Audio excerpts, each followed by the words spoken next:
प्रश्न 1, उपभोक्ता संतुलन से क्या आशय है?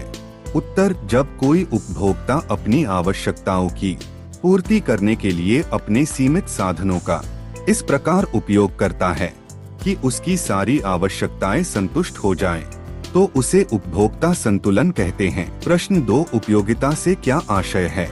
उत्तर, किसी वस्तु का वह गुण जिससे मनुष्य की आवश्यकताओं की पूर्ति होती है उसे उपयोगिता कहते हैं।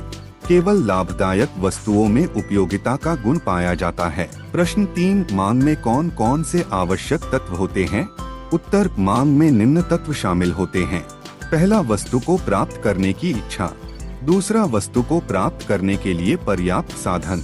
तीसरा, उन साधनों को व्यय करने की तत्परता। चौथा, वस्तु की मांग विशेष समय पर हो। पांचवा, वस्तु बाजार में उचित मूल्य पर उपलब्ध हो। प्रश्न 4, मांग के नियम की कोई 2 सीमाओं को लिखिए। उत्तर, मांग की 2 सीमाएं निम्न है। पहला, घटिया किस्म की वस्तुओं पर मांग का नियम लागू नहीं होता है। यदि वस्तुओं की कीमत में कमी या वृद्धि होती है तब भी इनकी मांग में कोई परिवर्तन नहीं होता है।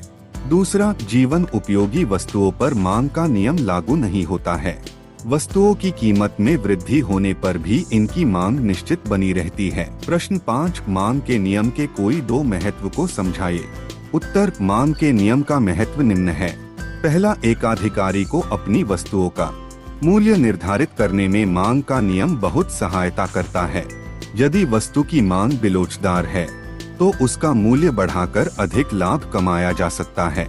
दूसरा, यातायात उद्योग में किराए की दर का निर्धारण करने में मांग के नियम का सहारा लिया जाता है। प्रश्न 6, मांग की लोच को प्रभावित करने वाले 2 घटकों को लिखिए। उत्तर, मांग की लोच को प्रभावित करने वाले घटक निम्न है। पहला, जिन वस्तुओं की अनेक स्थानापन्न वस्तुएं होती है उनकी मांग लोचदार होती है और जिनकी स्थानापन्न वस्तुएं नहीं होती है उनकी मांग बिलोचदार होती है, जैसे चाय और कॉफी। दूसरा, जिन वस्तुओं का प्रयोग एक से अनेक कार्यों में किया जाता है उन वस्तुओं की कीमत में वृद्धि होने पर भी मांग लोचदार होती है, जैसे दूध। प्रश्न 7, मिश्रित आय क्या होती है? उत्तर, ऐसी आय जो विभिन्न स्रोतों से प्राप्त होती है उसे मिश्रित आय कहते हैं। प्रश्न 8, वैयक्तिक आय क्या होती है?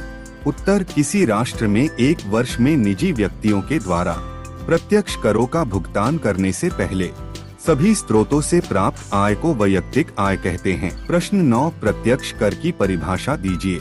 उत्तर, वह कर जो उसी व्यक्ति के द्वारा चुकाया जाता है जिस पर कर लगाया गया है उसे प्रत्यक्ष कर कहते हैं।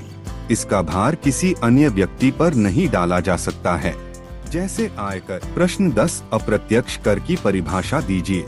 उत्तर, वह कर जिसे भुगतान करने वाला व्यक्ति किसी अन्य व्यक्ति पर टाल सकता है उसे अप्रत्यक्ष कर कहते हैं, जैसे विक्रय कर।